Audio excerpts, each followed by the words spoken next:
Cambiare il reato di legittima difesa, sgombero di tutti i campi rom. Matteo Salvini a Nanto per incontrare Graziano Stacchio, annuncia una proposta della Lega. Nel pomeriggio l'incontro a Tre con Tosi e Zaia. Ritrovati un nuovo appuntamento con l'informazione. In apertura la visita del leader della Lega Salvini al distributore di Graziano Stacchio. Qui la proposta della Lega di cambiare la legge sulla legittima difesa e anche l'intervento per la chiusura dei campi rom. Anche Matteo Salvini sta con Graziano Stacchio e dopo il corteo, le code del distributore e la visita della leader nazionale di Fratelli d'Italia a Nanto arriva anche il segretario della Lega Nord. Applausi e l'assalto dei cronisti per Matteo Salvini, è arrivato a Nanto per portare, dice, la sua solidarietà al benzinaio accusato dell'uccisione del rapinatore dopo il colpo fallito alla gioielleria Zancan.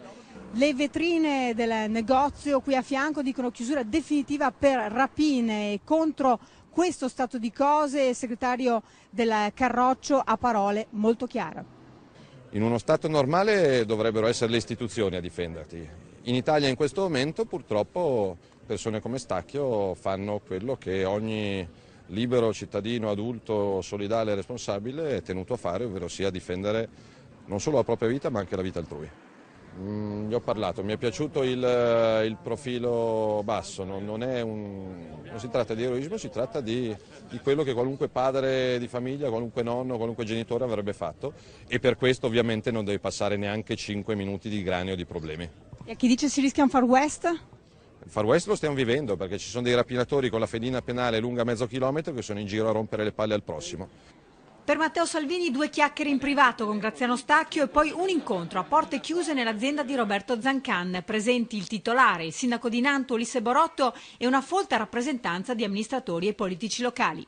Vengo a portare la proposta di legge della Lega per cambiare il reato di eccesso di legittima difesa, perché chiunque difenda sé stesso, la sua vita, la vita altrui e i propri beni non deve passare grani per colpe dello Stato, e a chiedere anche lo sgombero di tutti questi benedetti campi rom che non hanno più senso di esistere sulla faccia della terra.